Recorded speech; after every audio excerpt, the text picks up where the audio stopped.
Welcome to The Good Pod. We're talking The Good Wife, Season 5, Episode 14, A Few Words. I'm one of your hosts, Jason Reed. With me, as always, Marissa Garza. Marissa, you good? I'm good, Jason. You good? I'm good. Good. Marissa, just before we start. Jason. Yeah. That they're here. Okay. Who's here? I see them. They're right over there. Who? The Kings? The Kings are here? We're not going to say their names, but they're here.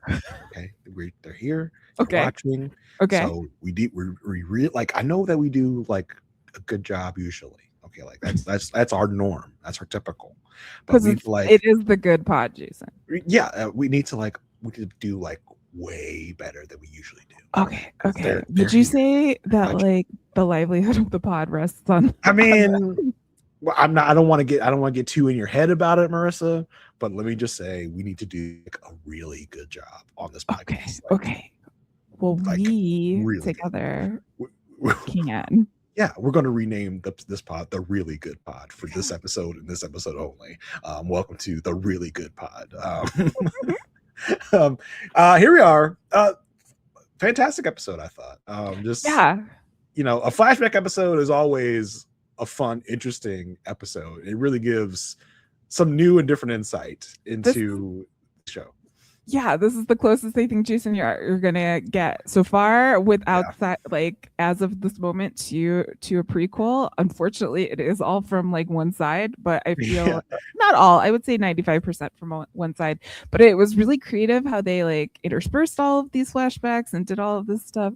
And again, I'm just so glad we were not in a courtroom battle type of situation. It was kind of nice to kind of just take a break and be with these characters for a bit. It felt much more like a regular, like not regular, but more of a prestige drama type of instance where like we're not hemmed in by a specific parameter. Like we have to do a court case, like a normal formulaic TV show. Right. It's just like we're going to spend more time with these people outside of the norm that you're used to. So it was good. It was good to see that. It was prestige in another ways. We got a lot of language in this one too. Oh yeah, very true. At least for the network television language. Yes, the B word was used. Mothers cover your children's ears. The B word was used. Before we dive too deep into the episode, we want to remind you of some free and easy ways you can support this podcast. You can do that by reviewing, rating, subscribing wherever it is you are watching and or listening. If you're watching on YouTube, you can give us a thumbs up. That really helps us get to the eyes and ears of more people that like this kind of content. You can leave us a comment on Spotify. You can leave us a comment in the YouTube. You can leave us a review on Apple Podcasts. All that stuff really helps us to boost our visibility for other people. So we would love if you did that. If you just want to talk to us about the show, our show, the podcast, The Good Wife, Elsbeth, whatever you want to talk to us about, you can always hit us up at thegoodpodfeedback@gmail.com to give us your thoughts. We'd love to hear from you. If you want to donate some funds to us, you can do that as well. You can do that at buymeacoffee.com/goodpod. We really appreciate any sums that you wish to donate. It helps in the making of this podcast. With that out of the way, Marissa, let's dive into it. Let's get into the biz.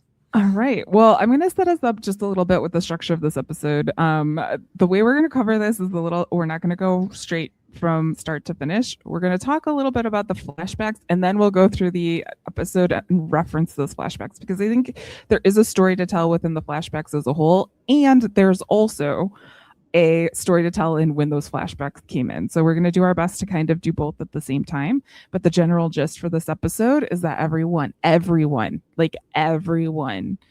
in New York City for the American Bar Association conference.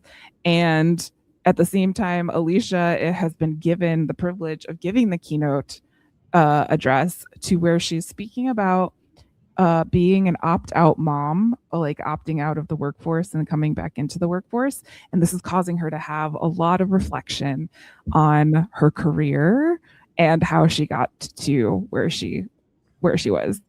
Jason, thoughts on the premise of the episode before we get into the nitty-gritty details? Thought it was great. I thought it was I feel like it's a kind of a real world situation of like, this lady has done the impossible, really. She went from not being in the workforce at all to 4 years later, she's now the partner in her own firm. I think that would be like, important to be like, okay, we want to hear how she did. Let's give her the keynote address. So I thought it was a good premise to start the episode on.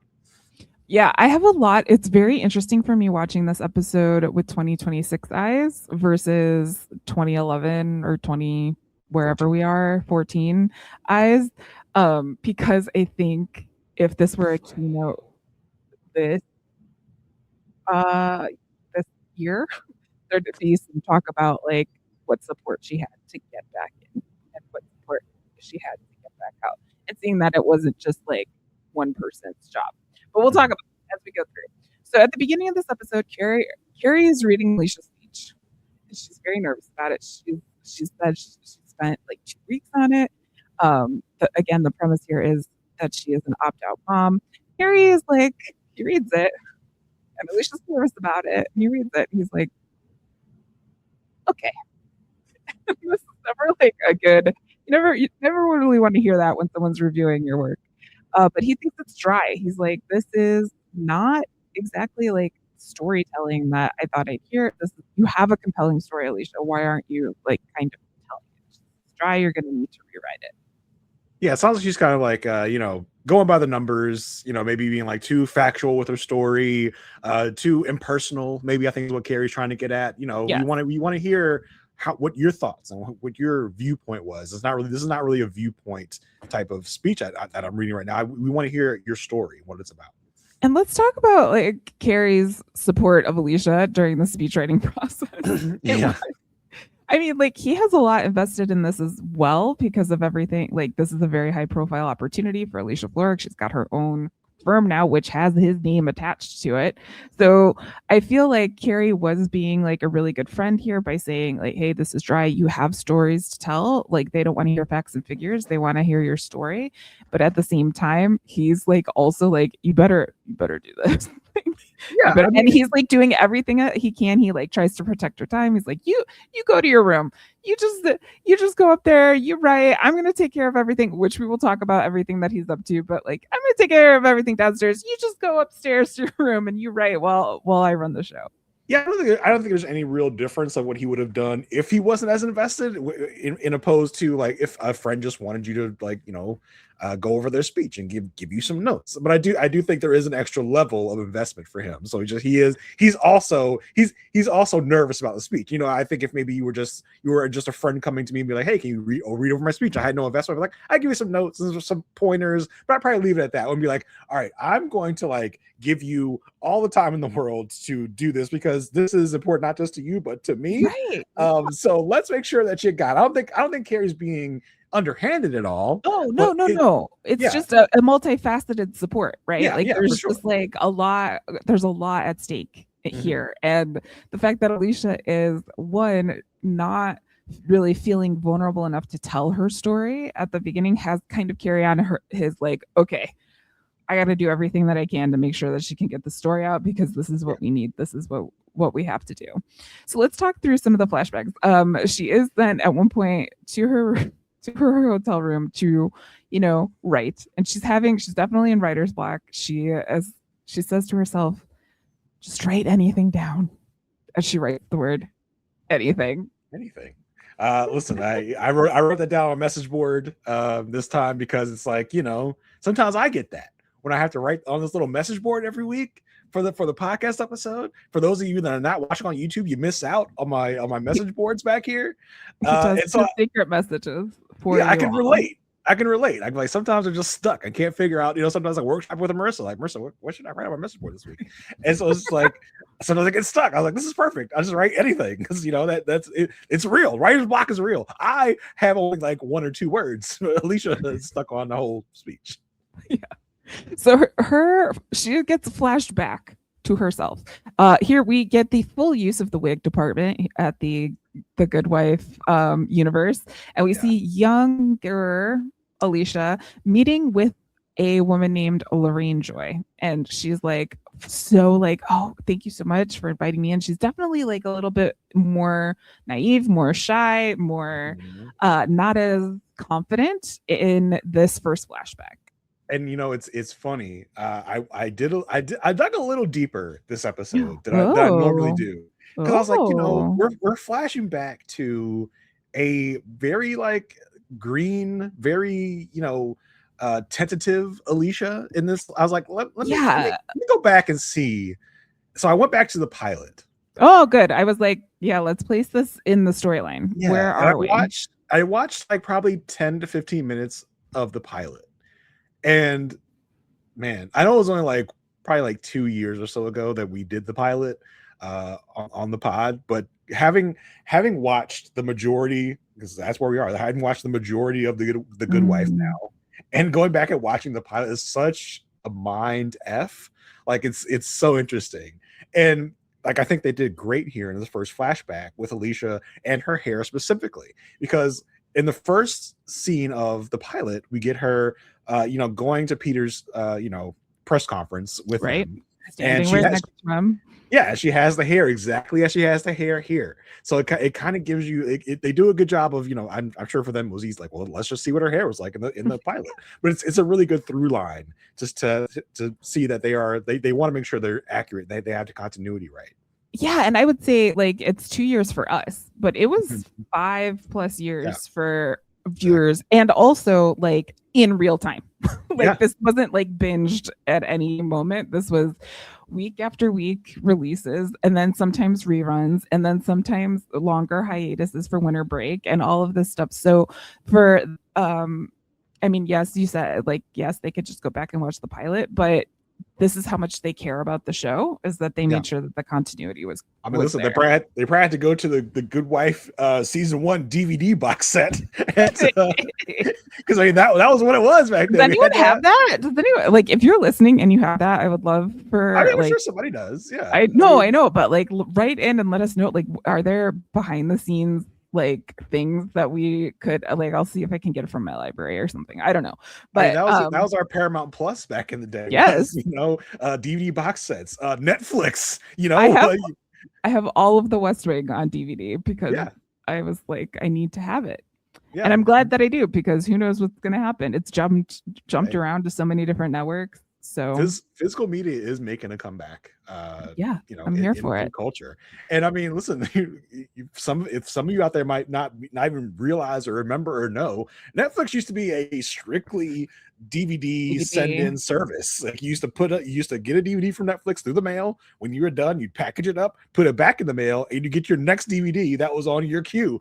That was Netflix back in the day, and before that, Jason knows also well, there was Blockbuster, where you had to go to a physical store. Yes. And then go and with the same principle of getting a DVD and returning it. Man. I think we might be coming full circle. We might watch this space. Who knows?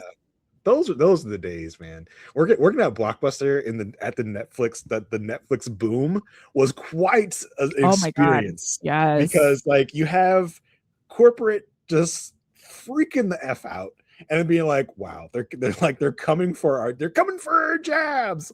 Like, and then Blockbuster, trying to do its own service to like, all right, Netflix, we got you.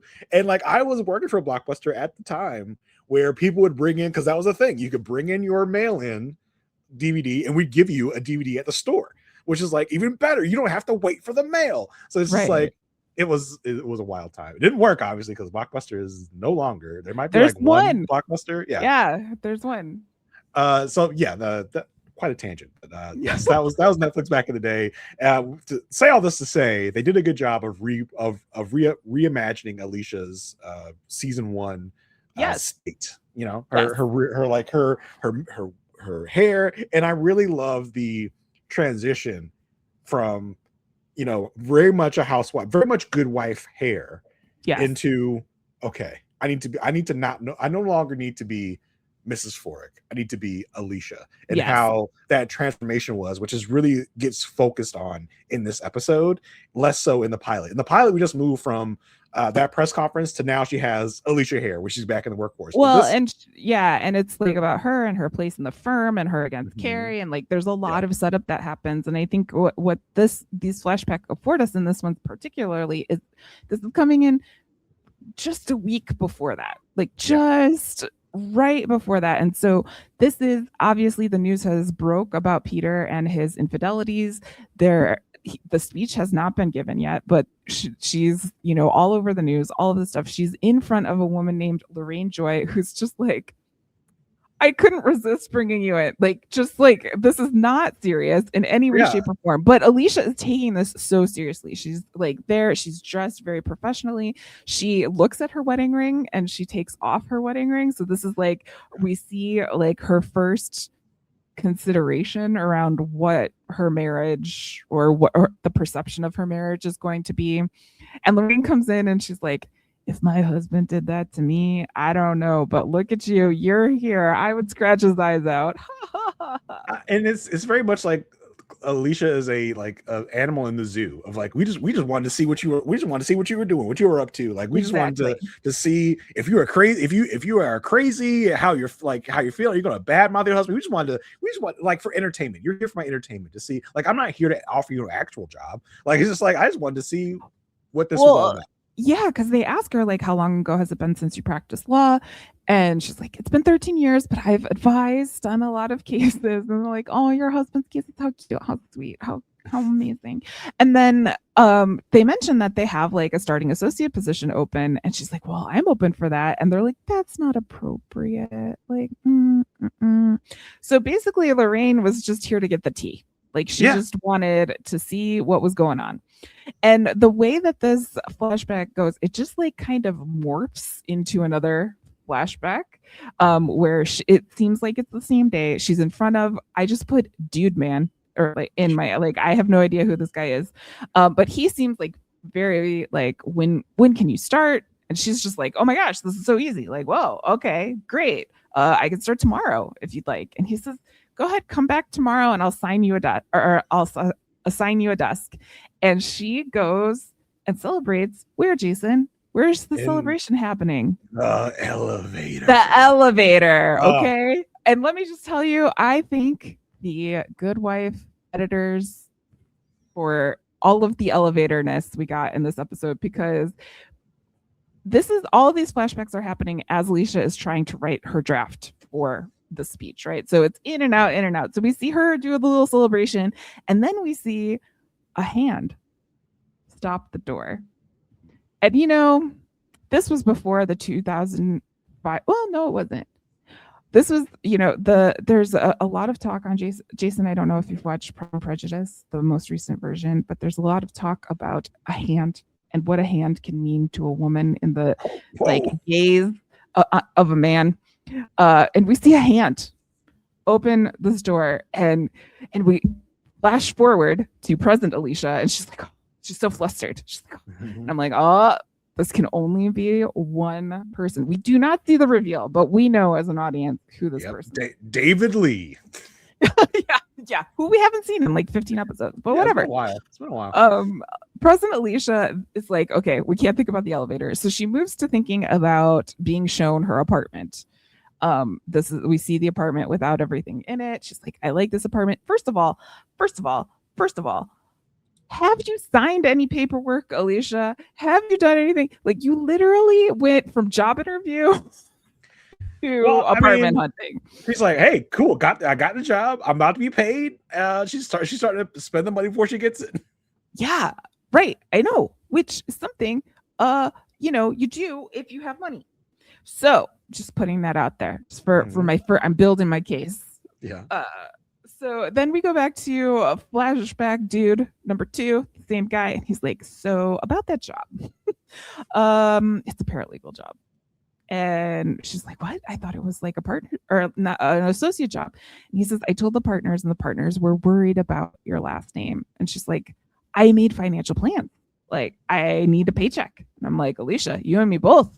We both need a paycheck, but you at least probably have some money or some people that you could lean on around you. But she's like, I need a paycheck. She calls the realtor back. Where does she have this conversation?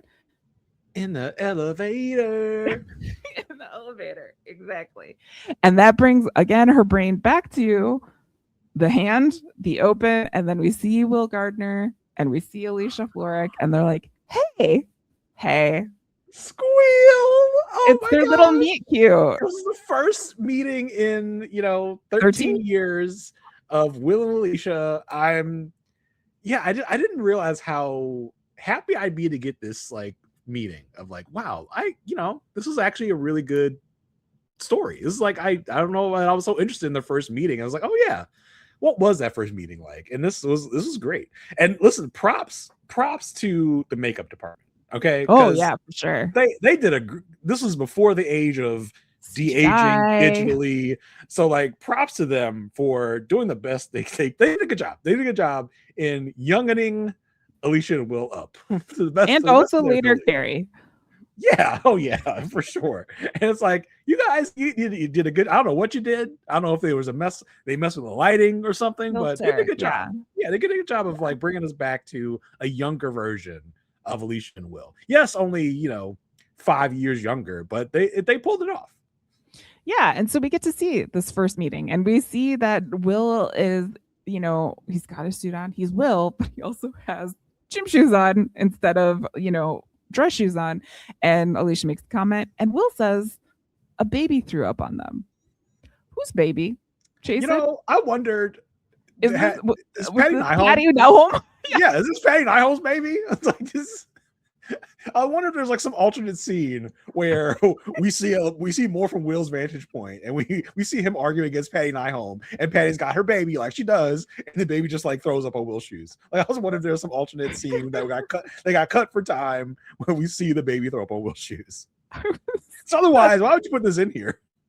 That was my thought. And this is like he's like, oh my gosh, fancy meeting you here. Like kind of like, and he says, I'm so sorry about what's going on with your husband. And she says, it's okay. It'll die down. He starts to leave as in like, it's so interesting because the inner monologue is very kind of like what I imagine Will's inner monologue is. It's like, wow, that was a crazy blast from the past. Like I ever thought about Alicia in, well, maybe, he probably has thought about Alicia recently because he knows about all the scandal. Exactly. But he's like, we had a thing in Georgetown. Like they like, hey, haven't seen you since Georgetown. So it's like, yeah, there's a thing going on. Well, and she's like, yeah, a whole other life ago. Like they're totally different people. Yeah, he starts to leave. Like I don't know if he ever thought he would see Alicia Florrick again. Probably not. He starts to leave, and he's like, he stops himself. He's like, hey, one more hand in the door. Like, hey. Well, he says sorry about there's a couple of times he comes back. One is to say, like, sorry about the husband. Yeah. And then he comes back. It's like, hey, call me sometime. It's like, oh, Will, in this moment, does he see like, maybe there's an opening. Maybe there's something. He's just like, I never thought I'd see her again. I gotta shoot my shot. I gotta do something. So he's like, call me again. And he's like, I'm at Stern Lockhart Gardner. And Alicia's like, ooh, top billing. And he's like, so Will, I'm a very impressive person. And she goes, I never doubted it for a moment. So there was that little like vibe check there too of like, do they still have the little flirty flirt? Yeah, the vibes were vibing. Like they were like, okay, I see the vibes. I see it. Yes, yeah. Alicia then goes back while she's writing her speech. Her mind goes back to the apartment and like having this conversation around like what she's gonna do with the apartment. Well, the flashbacks are tough, right? Because the flashbacks kind of go back and forth between. Yeah, they're nonlinear. Yeah, like so much. This is before, so like this flashback is tied to the flashback where she had to call the realtor about the lease for the apartment. She didn't have the job. Yeah, she didn't have the job she thought she had. She was panicking. She gets this like, I don't know, spectral version. Like this, like Jackie's here. But she's here, but she's not here. She's here, but she's not here. She's like a figment of Alicia's. Yes, exactly. She is. Because later on, she says to Jackie, you weren't even here. Like, you weren't even here. But Jackie says in this instance, you could always live with me. I did wonder if this was real Jackie or premonition Jackie. Why would she let Jackie into the apartment by herself without Peter? No. In this moment, she's still trying to be cordial to Jackie because this is like, she's still trying to get along. So I know she's like, if Jackie invited herself over to see the new house, because Jackie would do that. Jackie would be like, I have to come over and see the new apartment. So I didn't know if this is real Jackie or premonition Jackie. And yeah, you're right, because Alicia's freaking out about affording the apartment now. And Jackie's like, you can always live with me, darling. But Alicia doesn't freak out and be like, oh my God, I'm seeing Ghost Jackie. But she's just like, no, the school district's better here. Jackie's like, you don't need to worry about that, dearie. Which is like, I'm sure where Jackie lives, the school district is just fine. I'm very interested because let's track the Jackiness, because there's something I want to pick. But she's again in her apartment, and this must have been after the Will meeting, because the Will meeting. Not the Will meeting, the Will apart. The Will. See, this is why it's difficult. It's confusing. I'm talking about Will in the elevator. This is after Will in the elevator, because then she says. We see two different versions of this conversation, but Alicia does call Will. And the first time we see her call Will, she says, "This is me calling." Like she's like, and then the other time she calls and she's like very flirty. She's like, ah, ha, ha, ah. Well, it's the same one though, because in this moment in time in the episode, this is when she starts getting pressure from Carrie and Clark being like, you have to put your story out front. Right. We have to make it known that you are a woman in the workplace, and it's very tough. So she adjusts her conversations with Will to be like, because she wants to put it in the speech. She wants to be like, I called Will and talked about the fact that, this workplace is very hard for a woman to be blah, blah, blah. Yes, and then she flashes to what the real conversation was, which is very casual. And her being like, hey, Will, you said I should call if I had a chance. And this is me calling. And she's like, oh, no. Like, obviously, Will's doing his Will thing and be like, yeah, I was just looking at our yearbook from Georgetown and you looked pretty good. She's like, oh, Will, that doesn't look like me at all, Will. Which is like, that's not what she wants to put in the speech, because that was very like flirty. Yes, exactly. And I think the version. Go ahead. Yeah, I said the version she's thinking about putting in the speech is very like buttoned up and very like, I'm fighting for women in this workplace, blah, blah. But she's like, no, that wasn't really happened. What really happened was we kind of flirted a little bit. Well, and I think this is the impact of Jackie. So like this is getting the question of, is she really this feminist icon, or did she kind of use her sexuality or something to get to the top? Because the next scene we see is Alicia waiting to meet with Will at Stern Lockhart Gardner to talk about a job. And Jackie is like in the corner. She's like, what are you wearing that for? And Alicia's like, you weren't even here. Like, why are you here? Yeah. And Alicia says, this is definitely spectral Jackie. This Jackie is definitely not here. Like, I question the apartment Jackie. This Jackie obviously is not actually here. And Alicia says, or Jackie says, that's a $300 dress. And Alicia says, this is what a good dress, is. But let's talk, like, the dress is low cut. Like, Alicia is, dressed for Will, basically. And they argue about why she's there. And Alicia says, your son is the one who put me there. And Alicia's like, no, you like nice things. So go be a whore. Like, that's what Jackie says to Alicia, of like you, wow, like I don't know if this is this memory from Alicia's memory in the present, or if this is what Alicia was thinking in the moment of going to this interview. I think probably it's from the perspective of Alicia now, present day Alicia, like conjuring up this Jackie. She's questioning, like, I think she's using Jackie as the voice of the audience, as the voice of the perception, like the perception of what her story is like. So like, if she tells her story, is she going to be seen as this feminist icon, or is she going to be seen as a whore? And so like, I think that's where why they put Jackie into these flashbacks, and why she keeps coming up when she comes up. I get a little bit of a different perspective on this, because I think it is Alicia questioning herself. I don't think it's Alicia questioning what the audience is going to think. I think it's Alicia questioning herself. Well, was I being genuine, or did I know what I was doing by doing these things? And she's putting that in a Jackie form, because that's who Jackie is. Yes, I just wonder psychologically, how did Jackie get under this woman's skin that much? You know what I mean? Like, I understand Jackie's annoying. I get it. But like, it's really interesting to me that Jackie was the one that was saying these things to her. I think of all the people in Alicia's life, she's dealt with this type of thing from Jackie the most, and it's not as aggressive as a Jackie is here, but it's all these little comments that Jackie would probably make that are a little cutting, like, oh, that's an interesting dress, dear, to decide to go on a job interview, things like that, things like, like I feel like Alicia's been putting up with that for decades at this point. And I think Jackie herself represents the good wife. Oh yeah, very much. Because of what we learned about Jackie and her own situation with her own husband. She was a good wife. She did stick by her husband, did cheat on her. It was a kind of open secret, all of this type of thing. So I think the story, like this whole narrative situation is Alicia trying to figure out what story is true. It's a little bit of both, right? She's trying to formulate the story for her audience for the keynote. And she's also reflecting, like, was I being forthright in what I was doing? Did I buy this dress to impress Will, to, like, you show off some skin, like, because she got that vibe in the elevator, like she had $300 to buy a dress. I'm saying this because of my current situation, everyone. If you do not know, I do not have a job.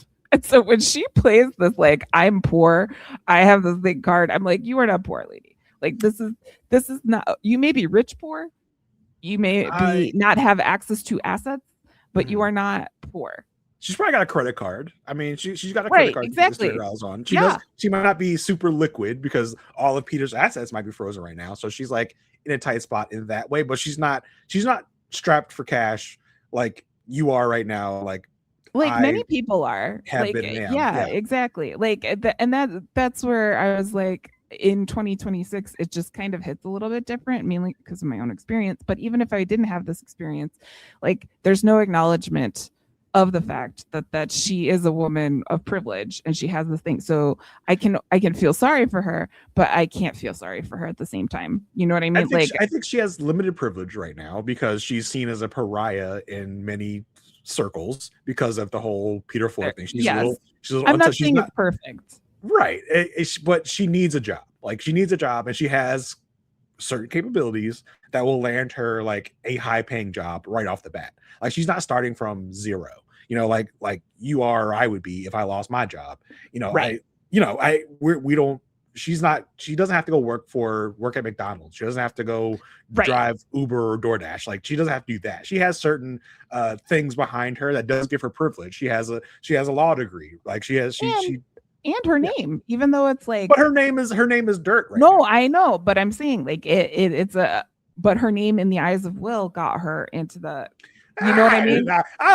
Well, in that specific instance, not her Florrick name, her Alicia name is what got her in the door for Will. Like, because they knew each other. She has that privilege for sure, that she knows high powered people that could get her in certain positions, not because of her last name. Her last name is what has gotten her kind of like shown the door in several places. The only thing that's gotten her a job is her past with Will.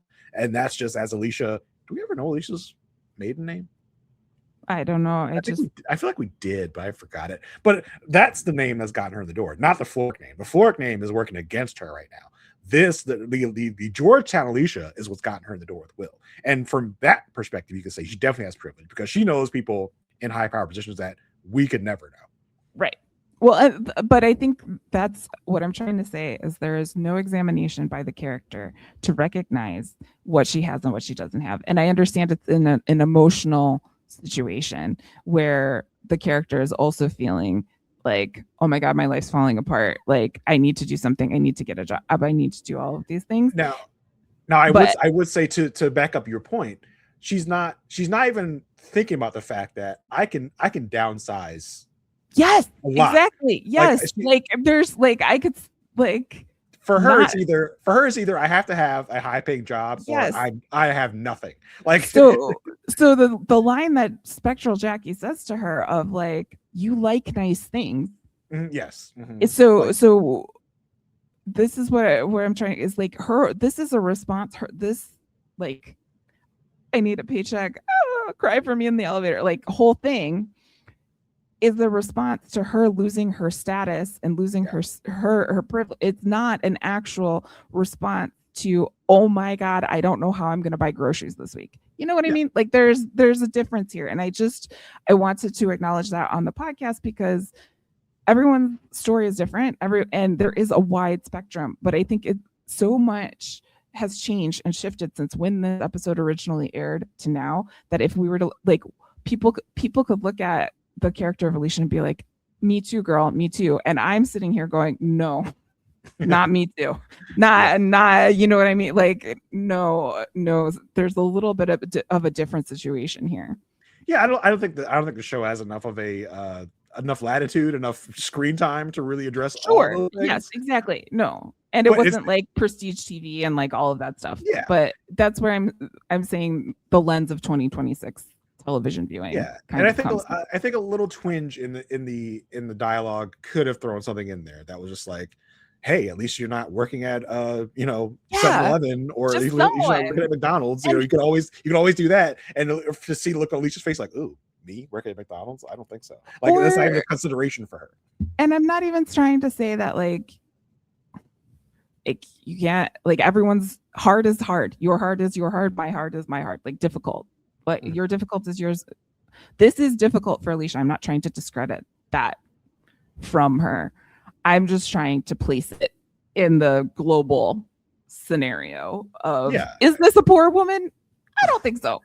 I mean, yeah, and who Alicia is not someone that Alicia's not you or me, right? She has different resources, different things she can turn to that makes her idea of what we do. Like I work in retail. Like I'm sure Alicia would never think about doing the job that I have, like, because that's probably beneath her. But that's what the status is, right? Of like, that's what her thinking is. I do think there could have been a line dialogue to address that, but I don't think that was really their focus in the moment. I don't think. Yeah, what I'm saying is, like, I don't think it's a fair criticism of the show. Like my criticism of this moment is not a fair criticism of the show, or I think it's a reflection of the social commentary in terms of what has shifted since when the show aired and now. And so, like, when we're looking at the conversation of opt-out moms, when we're looking at the conversation of Alicia's story and character arc, looking at it from the moment that we're in kind of shifts it for me. I mean, and the thing is, like, at the very least, Alicia could literally just go live with Jackie. It would suck. It'd be terrible, but she has her brother or her mom. You know what I mean? Like there are people. It's not. You're telling me that your brother that teaches at Northwestern or whatever doesn't have an extra cash that could put you up at a hotel for a week or two until you figure this out. You know, like. I'm sure Jackie has a multi-bedroom house. And she would love it. She would love it. It would suck for Alicia. But hey, like that's what you got to do sometimes. And so I think what your point is that they are really painting Alicia in this flashback and in the first season of the show of like, I got no other options. I got to do this for me and my family, which is like not exactly true. They do address it a little bit with Jackie being like, you could always sit with me, darling. But that's just like, Alicia's like, I'm not doing that. Like that is a no for me. And she has the privilege and she has the resources to say no to that. As someone who has moved back in with her parents above the age of 30, it's a little bit different. Like sometimes you have to go live with Jackie. You know what I mean? Yeah. Like sometimes you just, that's how it goes. That's all I was trying to say. It probably wasn't the most eloquent way I could say it, but I wanted to make sure that like we examined it. It's an interesting discussion. I think that's why our podcast is good, because these are things that aren't talked about in the show that we could talk about and maybe relate to some other people that are listening or watching, to like really kind of dig deep on that. The show might not necessarily dig deep in, but it's something that is interesting for our viewpoint vantages that we wanted to call out and talk about a little bit. So I think that's why we listen to podcasts, right? To get those different perspectives and viewpoints. And, you know, if you didn't dig it, then I'm sorry. Well, we're here now at the chat where Will and Alicia, her having like their first actual conversation. Not like the hey, but like the hey, what's going on? Let's catch up conversation. They literally just sit there and flirt like the whole time. The whole time. And Will's like, so that brings me up to the last 5 years or whatever. What's going on with you? And she's like, well, I had a paralegal job, but it was voluntary. And, stuff's going on with the husband and everything. And he just like, what I appreciate about Will and is that like he's like, I'm not even going to talk about like the Peter stuff. I'm interested in like what's going on with you. So he's like, have you considered working here? And we get a little interesting like flash forward, flashback conversation with Alicia's mind, because he asks her that question and she looks at her ring in the present, like her ring from Peter in the present, and then flashes back and he's like, yeah, let me talk to the partners, we'll see what's going on. Are you like concerned that you haven't practiced flash? She's like, no, I'm good. And he's like, you've always been good. And then you've always been good, girl. Then, I'm sure you still good at things you were good at in college, girl. He says, or she goes, my connection with my husband, like it hurts me. And he's like, why are you trying to dissuade me? This is something I always do. I'm always like, can't confirm. Like, guys. Why are you doing this? Why are you trying to dissuade me? And then he says to her, we all have a past that can hurt us. Which is so interesting coming from Will. Yes, because at this point, okay, let's talk about where Will is. Will is at Sternlockhart Gardner, and he has done the whole like stealing of the money and then putting the money back type of thing that happened in Baltimore. So he's referring to himself and also telling her in this next line what his plan is for himself, because he says, don't let yours hurt you.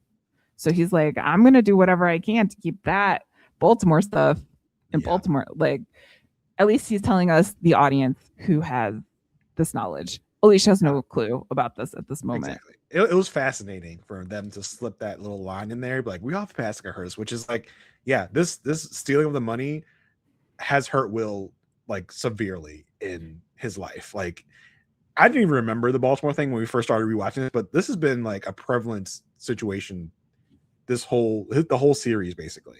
Yeah, and it really came up in season 2, and like ever since then, just like has been an albatross on his neck in every conversation. Well, and it's tied to the suspension. It's tied to everything. Yeah. Then we get a cute little scene of Alicia meeting Carrie for the first time while they're waiting for their interviews. And we get an interesting conversation between these two characters in the present.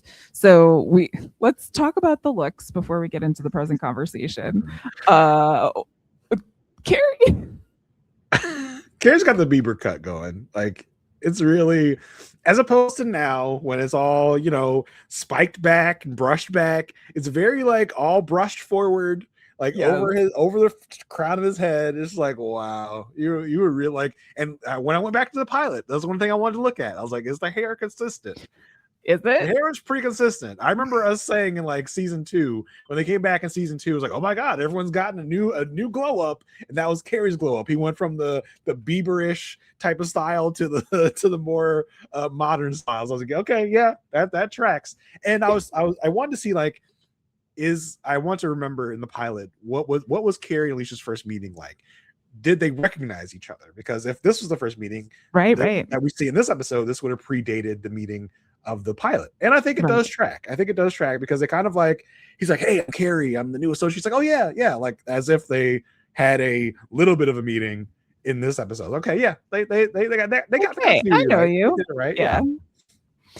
So President Alicia, as she's like writing her speech, she like sees Carrie across the room, is like, okay, let's talk about this. Let's talk about the first time we met. It's like, hey, what did you think of me? And Carrie's like, I liked you. She's like, did you though? I thought you were cocky. And he goes, I thought you were entitled. And then Alicia says, poor but entitled. Yeah, I know. Can you be both?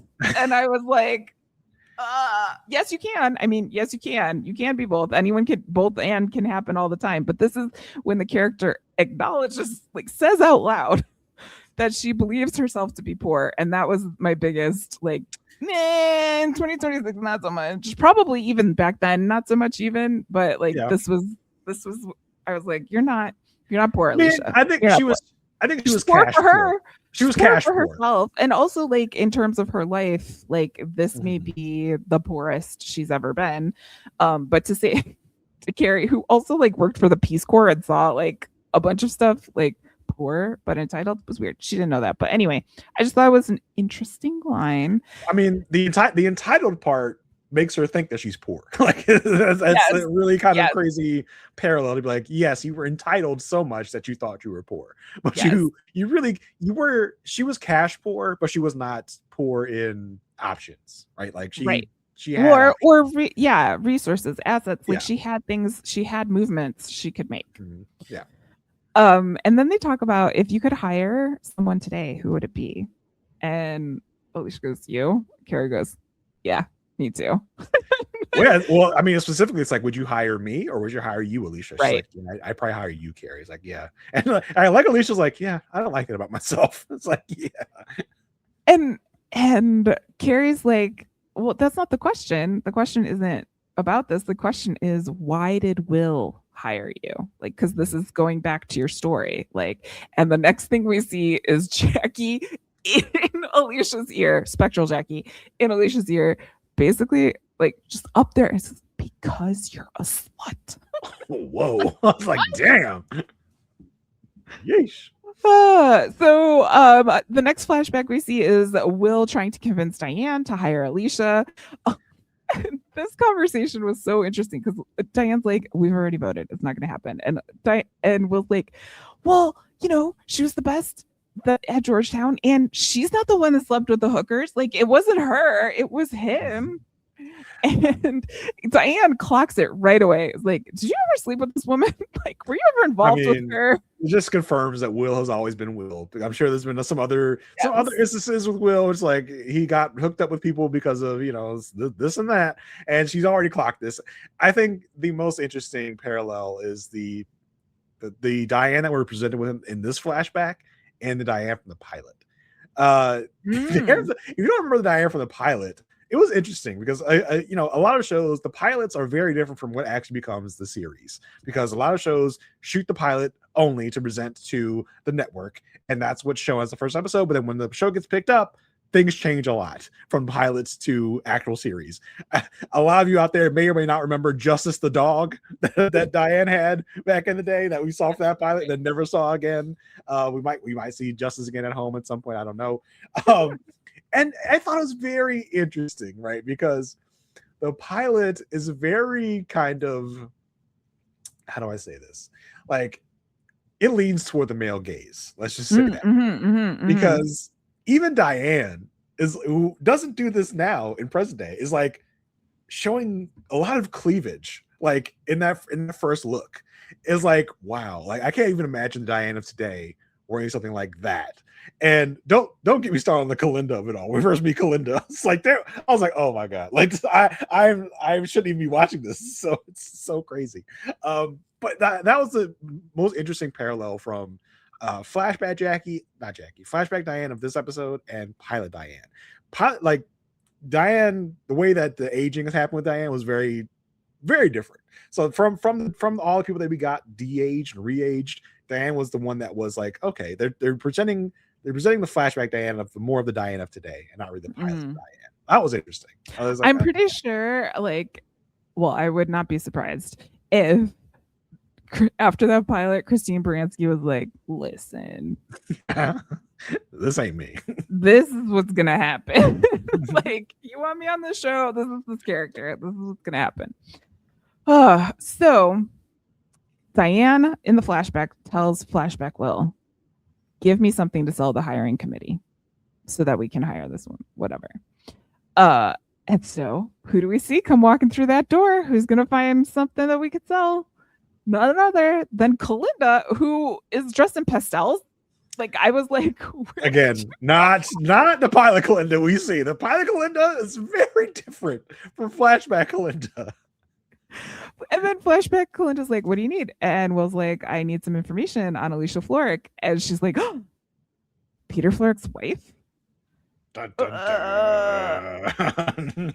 So we see Kalinda come back and she's like, hey, here's the deal. So I talked to her old law firm and she won a few cases. She left for her maternity leave, but she was going to get fired because the law firm didn't think she was tough enough and she lacked killer instinct.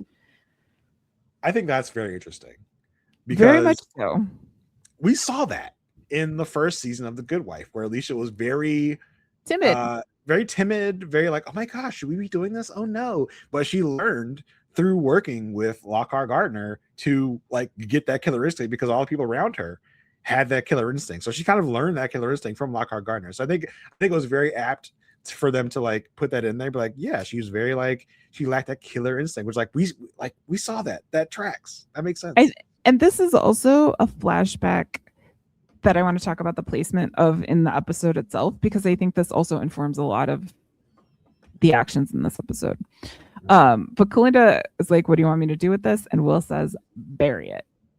The next thing we see is Alicia being told by Will, you're hired. So we have no idea. We still don't have, in terms of the origin story, we have no idea how Carrie was hired. We have no idea the conversation between Will and Diane on the Carrie versus Alicia of it all. But we get to a point here where Will is telling Alicia, you're hired.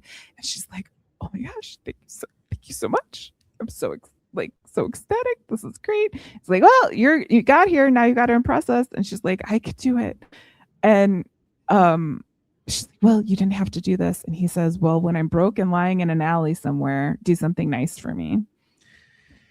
And there's looks between the two of them.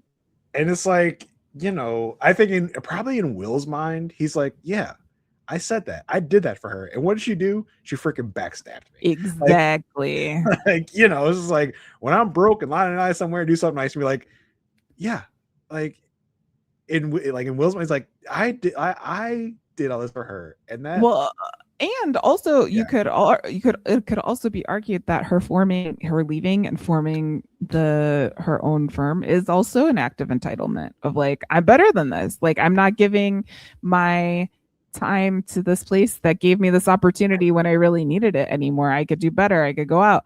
I don't know if that, like, I'm just spitballing here, but I'm trying to track the past to the present.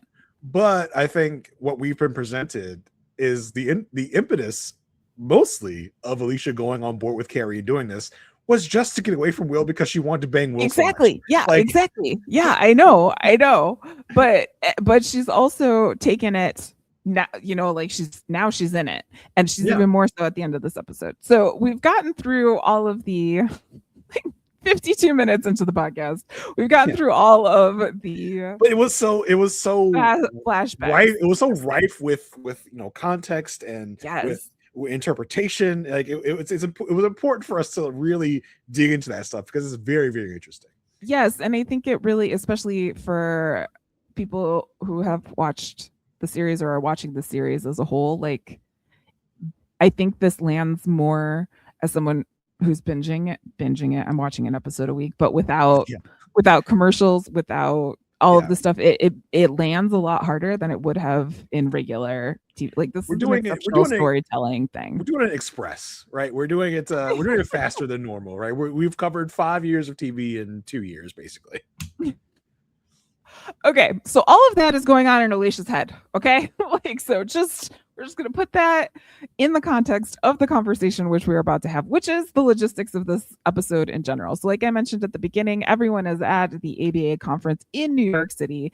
And while Carrie is reviewing Alicia's speech at the top of the episode, we get a phone call from none other than Clark. And then he is very much so inside a New York City cab. We have I knew immediately they were in New York. Like, I didn't even have to like look out that, like, I just was like, this is a New York cab situation, because we have the video screen thing going, we have lots of noise. But Clark is calling to say, hey, Reina Hecht wants to meet with you.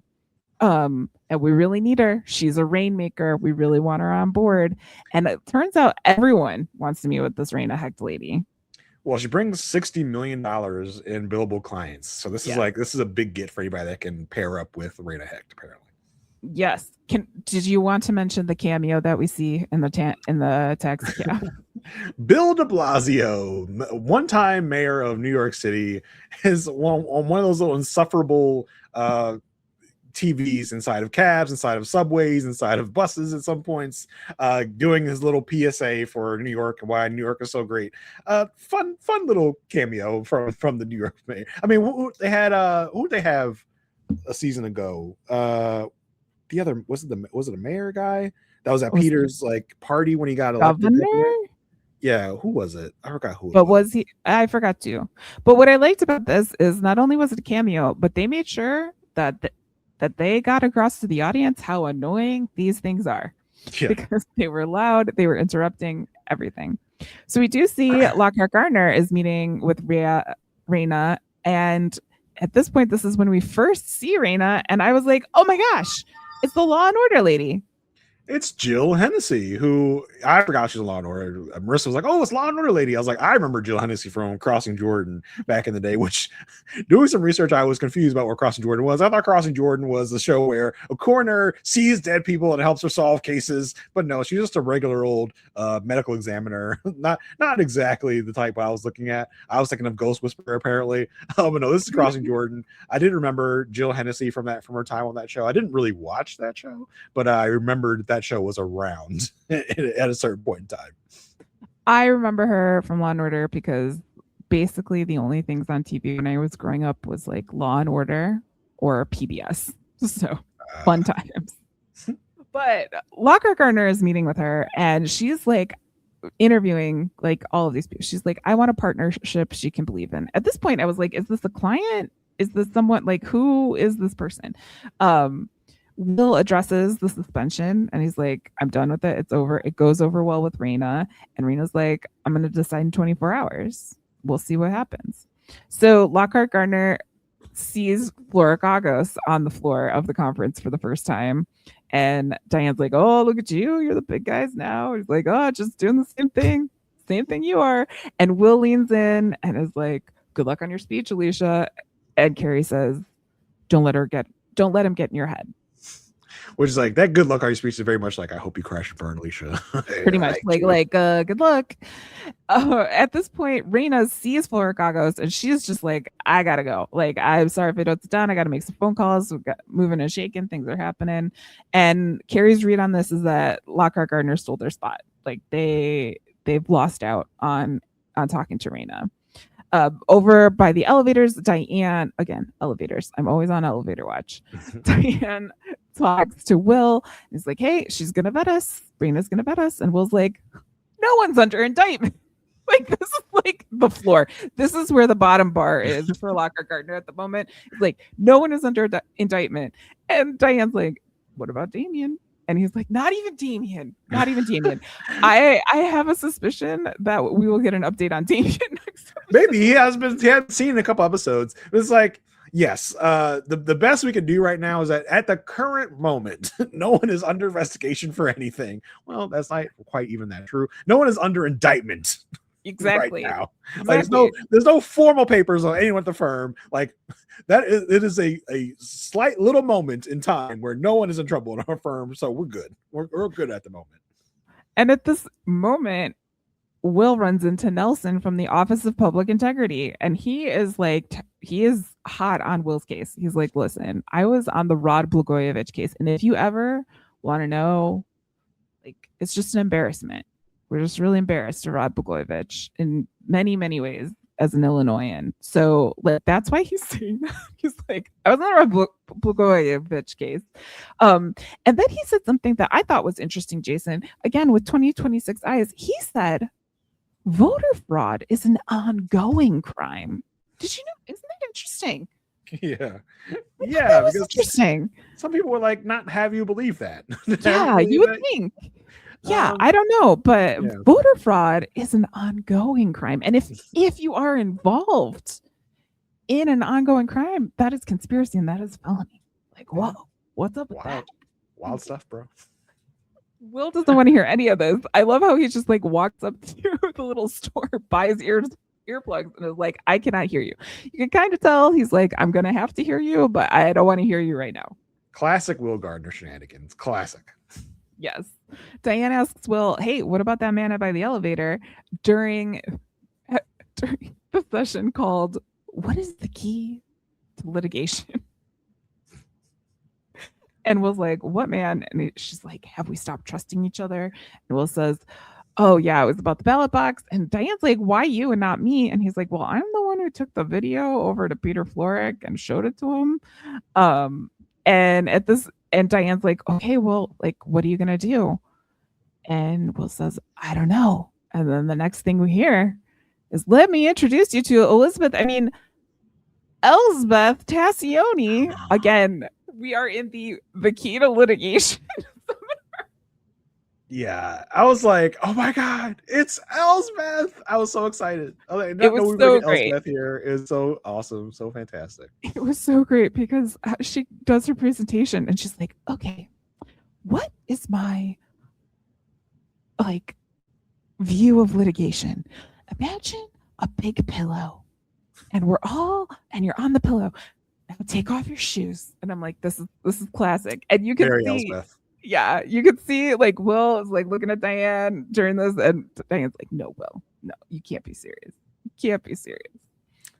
I mean, why, Diane, why are you doubting? I mean, Elsbeth is the best. You've all seen that firsthand. Yeah, exactly. I don't know. She's a little annoying. It's like, but she's the best. She's great. She's the best. Alicia goes in for her speech rehearsal. There's going to be lots of people. Clark is calling from the cab again, saying that like Reina, she wanted to apologize for like kind of blowing you off this morning. She didn't know that you were like you, but she's coming to the keynote, and you could hear Carrie behind. Like, did she say about the speech? Like, it's super important. Like, did you hear how important the speech was? And Clark says Reina will decide after the keynote. So there's a lot of pressure on this keynote for Alicia. Cut to Elsbeth in the streets of New York City. New York. It's a heck of a town. And it's like, I'm sure they didn't, I don't know if they planned this or what, or if they planned like when they were like doing the first episode of Elsbeth, they're like, we have Elsbeth in New York content, right? Like, what did she feel about New York? And it very much lines up with the Elsbeth of today, where she's super excited about New York. She loves New York. She loves all the pomp and circumstance of New York, except for apparently the bear. I wish they could have referenced that bear in the Elsbeth. Like, I once had a bad situation with one of you dressed up bears. Well, I was going to ask did you explore the Elsbeth? I did. I didn't have time for that. I didn't have time for that.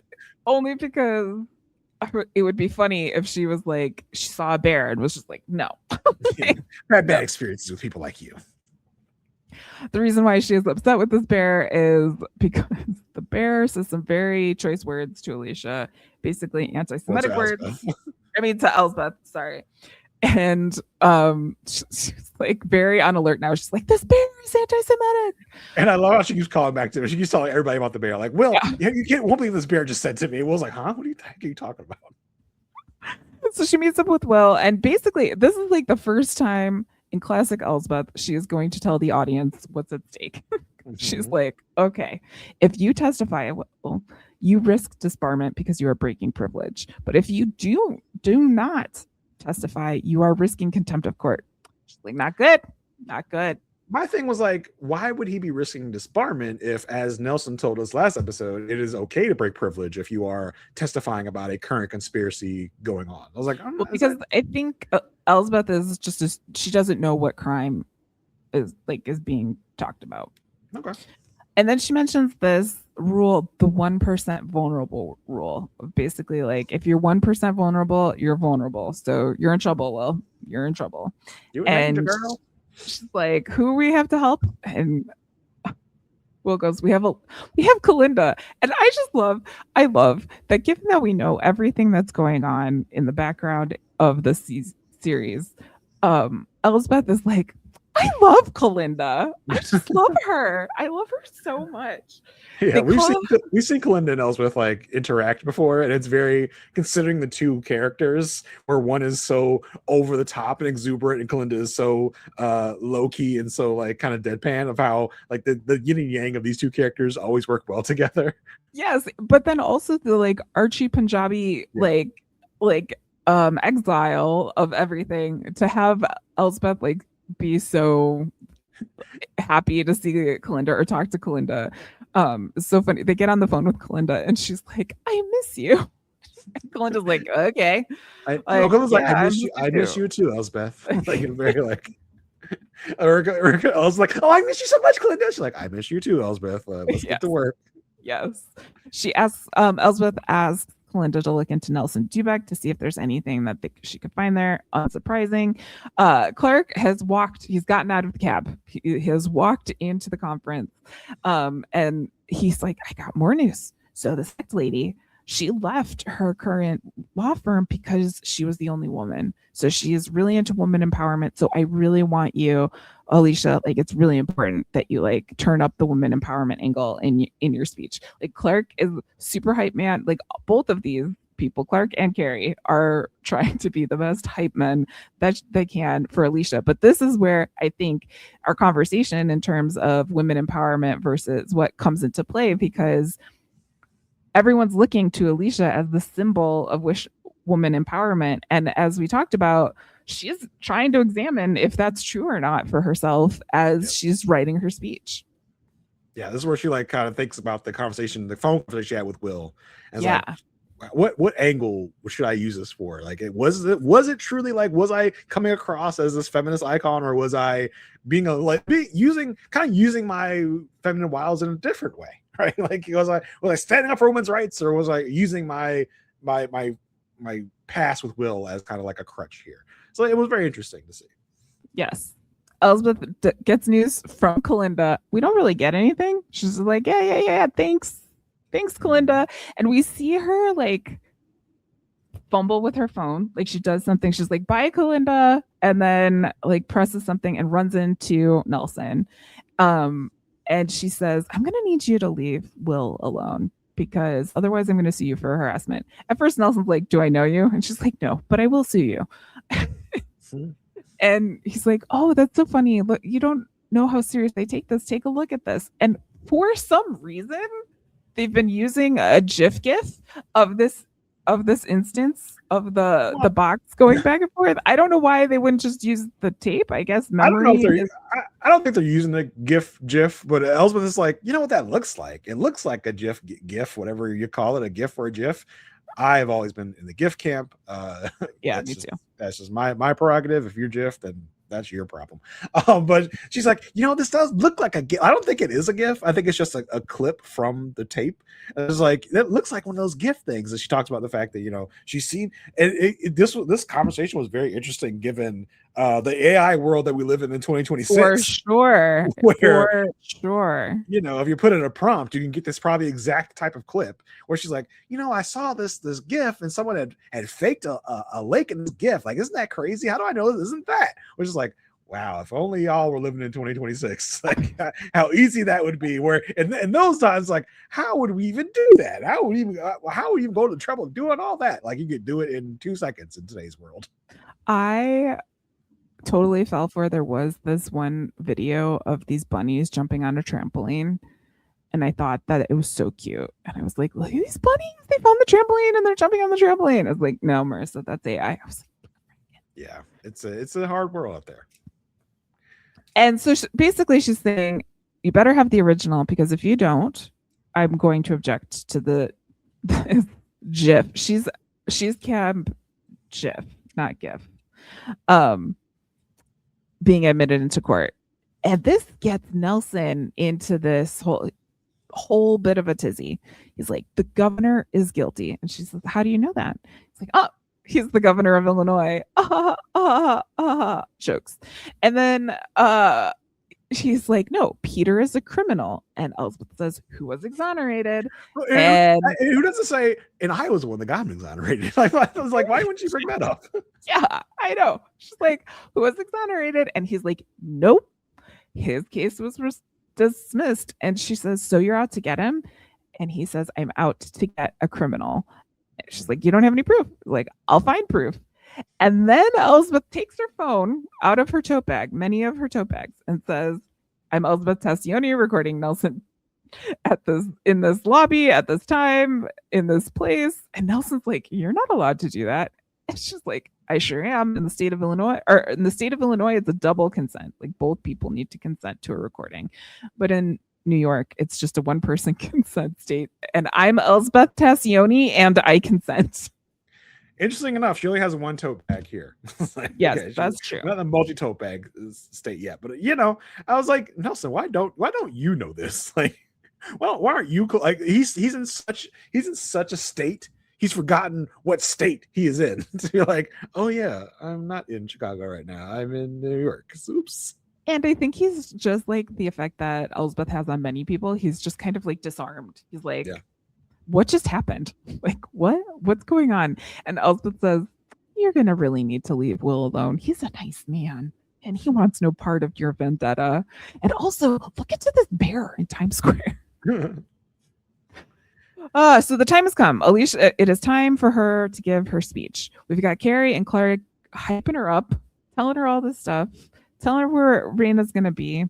While that's happening, Elsbeth brings Will up to speed on what she recorded with Nelson, and he's like, "Oh my gosh, thank you so much. You're such a lifesaver." And Elsbeth, in her most Elsbeth way, is like, "No, I'm just That's it." Like, yeah, it's like an awkward. Like Will hugs her. She's like, "Okay, all right. You need all that, but cool." So we get to listen to Alicia give some of the speech, and she says, "I had a good interviewer. He asked if you're up to it. And he also brought up the fact that I was arguing against myself." And everyone in the room was like, ah! And obviously she's talking about Will. And Will has slipped into the keynote to listen to the speech. And he's like, Will, that was me. But of course she won't say that. Like he's annoyed. He's very like, oh, good interviewer. You don't say. And she's like, okay, this is what I would use everything you can to get the job and don't feel entitled. Yeah. Which was interesting. And then she said, the advantage to being a woman is that no one asks why you opt out. Again, a little bit of a critique with the 2026 lens. It is not an advantage to have people think that you went to have a baby when you took a break from work. You could have taken a break from work because you burnt out. You could have taken a break from work because something happened with your family members. You did not need to leave to have a baby. But this was different time. And she asks, would I have done anything differently if I were a man? And people at this point start getting up to leave. Mm-hmm. And this kind of flusters Alicia. And we learn that there's a pharmaceutical company that has had a hostile takeover and everybody kind of wants in. And we hear her say, raise your profile. We have to make up for lost time. We have to make up for lost time. Next scene is Will being sat in a cafe next to Alicia, which I thought was funny. But before we get there, I do want to talk about the fact that Will was also kind of reviewing some of those same scenes at this time while this was happening. We get the convincing Diane to hire Alicia in here. We get Will's like hand elevator reaction at this point. I was wondering because, Alicia says that line of like, use everything you have to get the job and don't feel entitled. And you see Will thinking about these flashbacks. I'm wondering if what Will's inner monologue is like, did she flirt to get that job? Like, did she, because Will has a certain viewpoint of Alicia now.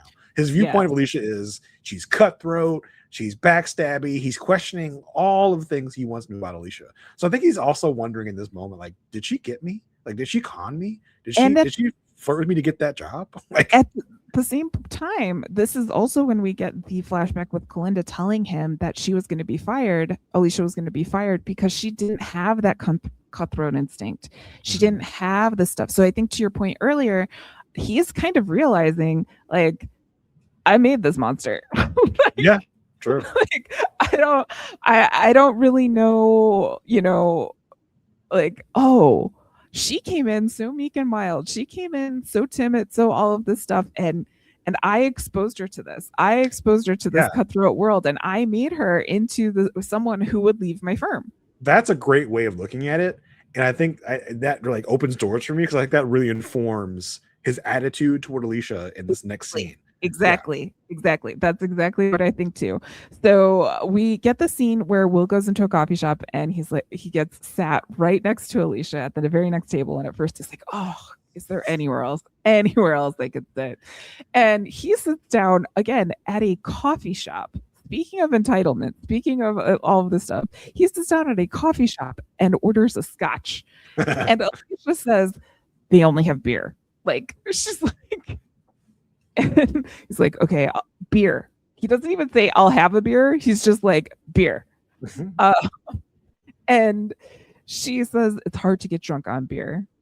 And Alicia comments that like the waitress doesn't like her. And Will's like, she's not the only one, pretty much. It's like, it's going around a lot, huh? People don't not liking you, Alicia. And he's basically like, what's up with you? And she's like, I had 300 people walk out at me. And he's like, looked more like 400. She's like, why do you hate me? Which is honestly a question I've asked 7th graders like multiple times in the past 2 weeks. Like, why do you hate me? Like, what are you doing? Yeah. And he's like, I don't like you. And hate would be too strong of a word. Yeah. I'm still like, Alicia, like what don't you understand about what you did?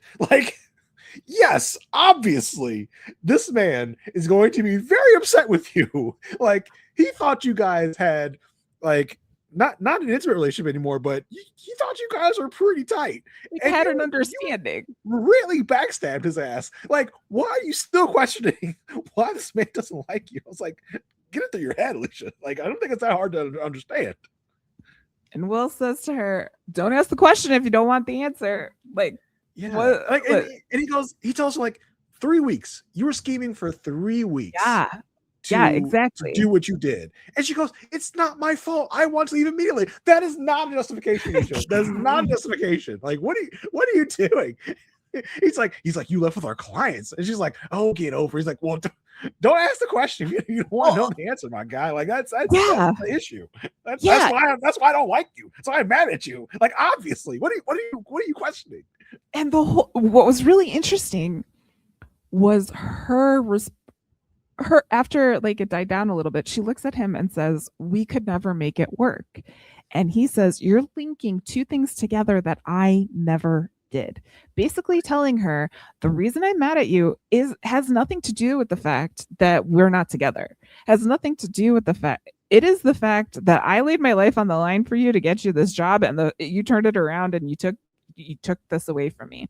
And then this kind of turns into almost a little bit of a coaching session of sorts, because Alicia gets served another beer, and the woman really does not like Alicia. She like drops it on the table, and Alicia's like, thanks a lot. And Will says, say bitch if you want to say bitch. And Alicia's like, bitch. Bitch. But yeah, I want to like bring it back a little bit, like, where she goes, we could never make it work. And it's like, and like was like, those two things were never, like, that never would have stopped me from working with you. Yes, exactly. Like yes. It stopped you from working with me, but that was not in my mind. We could have worked together, which I think is like, I don't know if you really could have, Will, but that's neither here nor there. Like, I like where he goes, like, you're linking two things that I never did. Like, I never thought about the fact that we were in this romantic entanglement, and that didn't mean we couldn't work together. I think if there was just like maybe a little more communication on Alicia's part, we could have talked that out instead of Alicia just going off the deep end and doing what she did, which was a a spit, whatever in the face you want to say to Will. No matter what your thought process was, you made an enemy of Will when you did that. I think if Alicia had gone about it in a much different way, he wouldn't have this amount of hatred for her, because and she says it's not hate, it's hate. Yeah, and she's like, so if I was any other partner, so like she's trying to like again lean into this and say like it's not because we had a relationship or anything like that. She's like, so if I were any other partner, you would have the same reaction. And he says, I'd be as unhappy and as competitive as I would be with them as I would be with anybody else. He doesn't directly answer the question, but it's like, but you're not any other partner, Alicia. You're not any other lawyer. You are Alicia to his will. You are you, and because you are you, he's taking it 10 times harder, which she's trying to get him to admit, but just like, yeah, obviously. Like, what? It's like, he's never going to say that out loud to you, Alicia, but of course that's the problem. Well, right. And I think like he has that fact that he made her, not, he didn't do that. He's powerful, but he's not all powerful. Like from this she was timid, and then she came in, she's not timid, and she's got all this stuff. So he kind of now sees like, okay, if you're going to be at my level, you're at my level. You know what? Like, I'm going to compete with you. Yeah. Like, stop being whiny about me being hard on you, Alicia. That's just life. That's the world. Yeah, and I would do this. Like, I would be as like he says competitive a number of times in this conversation, kind of to let her know, like, we are competing. I see you as an equal now. We are competing as lawyers compete. And he says, you're a big girl. You're up for it. And then Alicia offers her hand as a handshake in this, like, okay, we're going to be competitors thing. Well, and I think it might be more of a truce, right? Of like, we have been so at odds, like, to an insane level. But now we've had this conversation. Now we've like kind of put it all out, not all cleared out there. We've cleared air. So let's call a truce. Let's call a handshake, and like, let's let bygones be bygones. You're still going to be mad at me, but we've at least talked about it, which I think is interesting, given, I'm not going to say too much, but like where we're going to go. Yes. Yes. This was important for that. Yes. Very much so, to have this conversation, to have this kind of, I wouldn't call it closure, but to have this like level of understanding with each other. It's like clarity. There's some sort of clarity. Not full clarity, but there's like this is how I see you now. Yeah, conversation. And this is the first time I'm having a real full-blown conversation without having something else in the background, without being in a case together or against each other. This is the first time we're really being able to address this like outside of everything else. Like, we're just two humans sitting here with a past, with a history, and kind of coming to terms with how our relationship ended, right? Yes. Like, I think that's very important for these two characters. When you said history, I heard history. Oh, hey, and I feel like that's also true. But if you want to take that over to some of your other pods, feel free. For sure. Like, let's look at your history. Let's like review the history. Yeah. But you know what? You just finished Perfect Match over on the Robin's podcast. I think I could have used that before. Like, as we're talking about these people, like, let's take a look at your history and see what you've been up to. You shaming other people for who they're kissing. Let's look at your history. So we get this moment, right? Like, they're like handshake, and it gets interrupted by this phone call from Carrie. Carrie's like, can you talk right now? And Alicia, who has now established that Will is her competitor and all of this stuff, is like, not really. I can't really talk. And Alicia's like, or Carrie goes, well, Reina wants to meet and she wants to meet right now. And Alicia's like, I've had a few. And Carrie's like, a few? I'm like, yeah, a few. Listen, Carrie, at least she hasn't had mushrooms. Okay, my guy, let's not start shaming people. What about your mushroom mystery, Carrie? Okay. That was the time. Will meet us in the lounge. She wants to meet us for a drink, and she leaves Will saying, may the best man win. Which, watching the pilot, was very interesting, because Carrie says that to her in the pilot. Yes. And she now says it to Will in the coffee shop, which was like, oh, that's an interesting little callback. Like, so many good little callbacks from the pilot. Little like resets too, right? Like, this is like, that started that story. This is kind of resetting. Yeah, because Alicia takes that offensively in the pilot. Like, when Carrie says it to her, because they're talking about they're competing for this one job, Carrie and Alicia. And Carrie goes, well, may the best man win. She's like, hey, like, I'm not a man, but she says it here to Will. I was like, oh, so good. So good. Okay. So Will's made his way back to the conference, and he is met by Jim Moody. And I was like, uh-oh, alarm bells, because Jim Moody is like, hey, Will, I really need to talk to you. And Will takes Jim Moody into a private hallway Well, And no, not really. Will tries to walk away from Moody, and Moody follows him into the hotel. That's a very okay. important distinction. Yes, Will's that not is. taking him anywhere. Will is trying to escape Jim Moody, and Yes. Jim Moody is following him. Yes. And he's like, I just need 5 minutes of your time. Like, this Nelson guy is like he's really after me. I just need you to know that I just did what Eli told me to do that night. And Will's like, I don't care. Listen, we are like witnesses in the same grand jury. We cannot be talking to each other. Like, get away from me, which was very important information.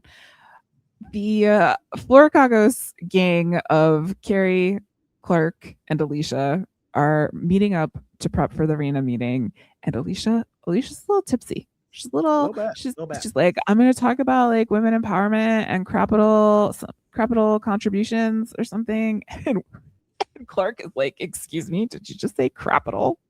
I cannot believe you said that. The boys are nervous. Like, they're like, oh no, like this cannot not be good. Everybody's like, Alicia, you will do as little talking as possible, and me and Clark will do all the talk. Which is like, I don't think that's really going to resonate with Reina very well, given what she's looking for. I don't think that's what she wants in this moment, but okay. Well, and that's how it plays out, because she gets there and she greets Alicia and she's like, hey, I loved your speech. So sorry that so many of our colleagues had to miss it. And Alicia's like, thanks. And the boys like swoop in right away and they're like, oh yeah, hey, well, like all this stuff, blah blah blah. And she's like, yeah, okay, I really just want to talk to Alicia. Why, like, were you happy at Lockhart Gardner? Which is such an interesting question given the remembrances of all of this episode.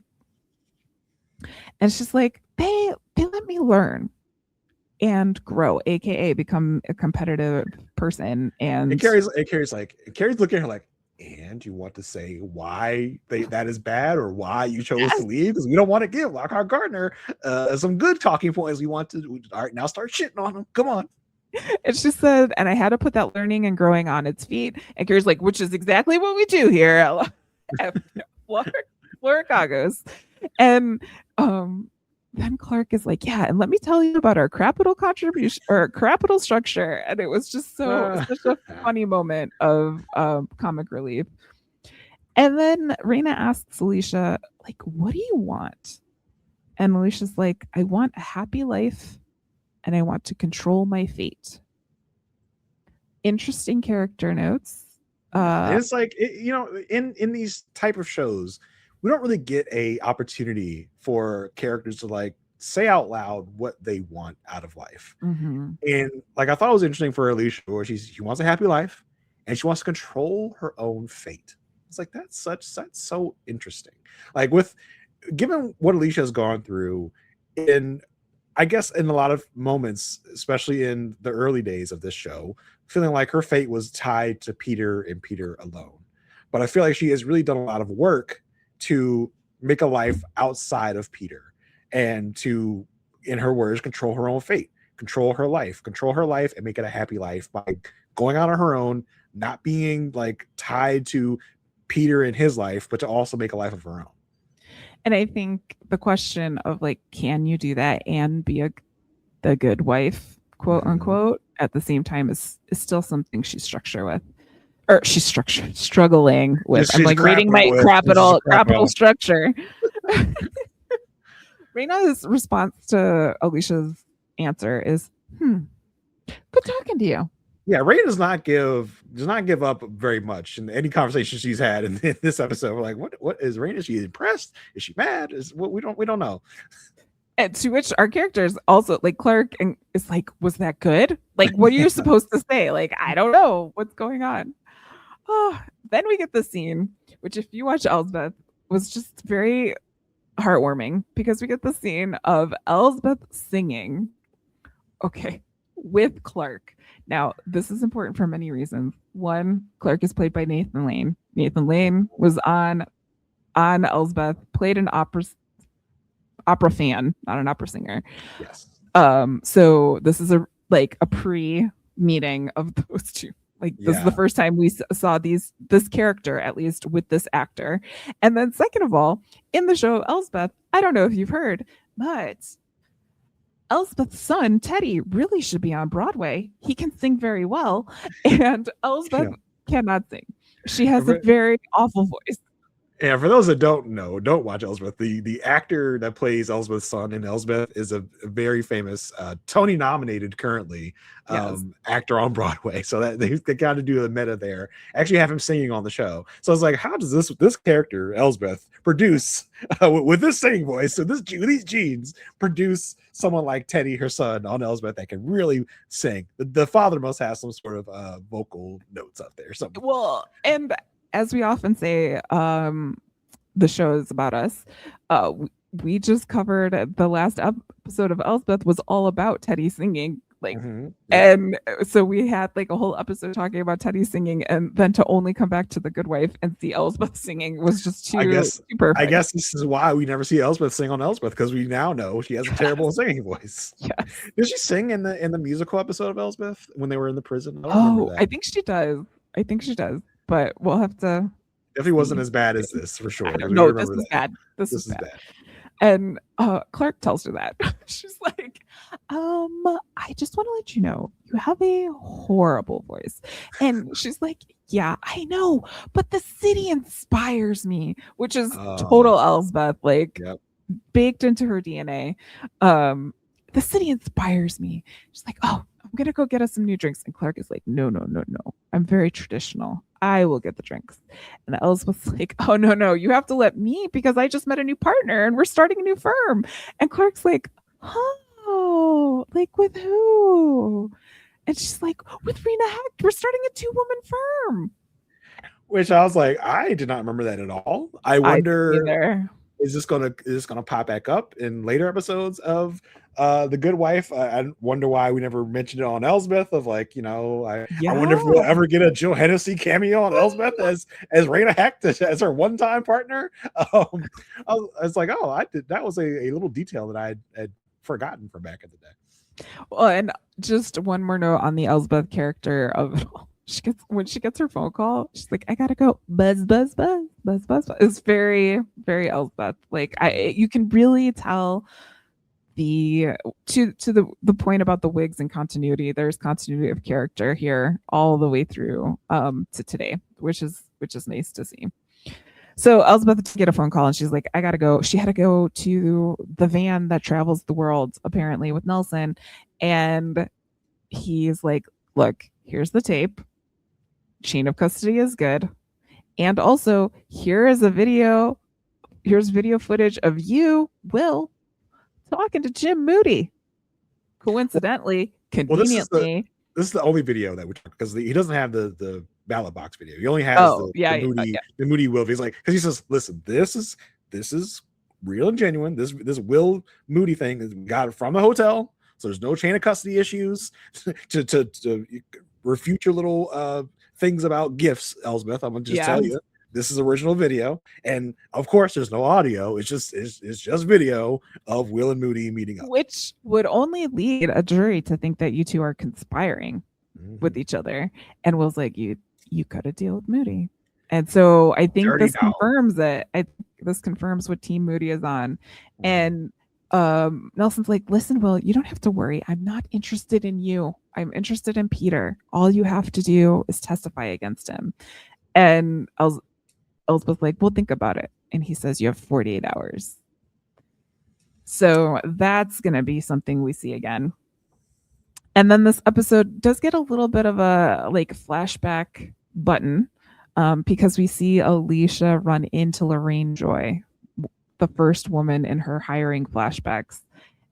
Lorraine's like, oh my gosh, so good to see you. Alicia's like, who are you? She's like, oh, Lorraine Joy, you came into the office a while ago, asked for a job. She's like, loved the speech, so great. I'm just wondering, would you like to come in and I know you got your own thing, but would you consider working for us? And Alicia says, no, I'm pretty good where I'm at. She's like, okay, well, maybe down the road. Yeah, it was a really good full circle moment because I was also wondering, like, is Alicia pretending not to know who this woman is right now? Because we just saw you have a flashback to meeting with her earlier in the episode. It was like, oh, who are you again? Oh, yes, I totally forgot about you because you're not important to me at all. I wouldn't remember who you are. It's like, it's so funny. But yeah, it's a good full circle moment. It's like Alicia was desperate to get any job that she would have killed someone to work for Lorraine Joy back in the day, but now she's in a place where it's like, no, girl, get out of here. I got my own thing. I'm good, shawty. I'm good. It's like, oh yeah, that's nice little full circle. So that was the episode. Thanks for it was a hard one to figure out how to cover because of all of the ins and outs. But I think we really got a lot of character background. We got a lot of character insight. We will have, the ongoing investigation into Peter is still in play, but this really kind of was an episode to answer the Will and Alicia relationship status, basically, at this point. Yeah. It's yeah, it's a good moment for Will, for Alicia, for all our characters. Yeah, just can't wait till next week. It's a good one. Yeah. Next week's gonna be Jason. Next week. Yeah. Why don't you tell the people? Yeah. Sorry. I'm going to tell the people. I will tell the people. Yeah, tell people what you're up to, Marissa. Yeah, and it's me, MarissaG.com, where you have links to all of the podcasts that I'm on, including this one.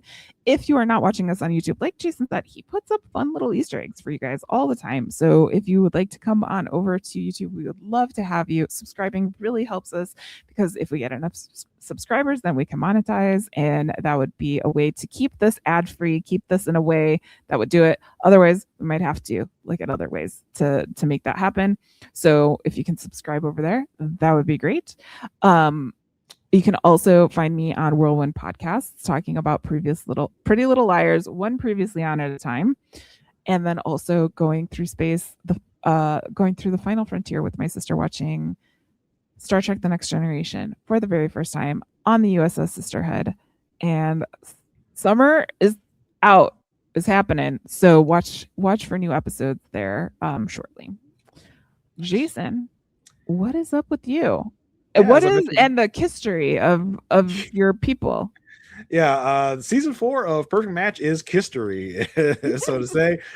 Me, Asia Welch, and Kirsten McInnes just covered the season finale of that show over on the Raw Passive Podcast Network, so go check that out, where you get your trash TV podcast. Also, you can find me and Asia Welch talking about the show Married at First Sight over on our podcast, A Perfect Match, not to be confused with the TV show Perfect Match I just referenced. I'm so glad Perfect Match is done, so I can stop saying that. So on A Perfect Match, me and Asia tackle Married at First Sight. We are currently going through the vault, covering old seasons since there's no new season on right now. We're covering season 12, one of the best seasons of the show. A big reality TV villain is born on that season, so come check it out over on Patreon, where we host that podcast. If you go to patreon.com/perfectmatch, you will find it. That's it for me right now, Marissa. That's it for you. And until next week, stay good.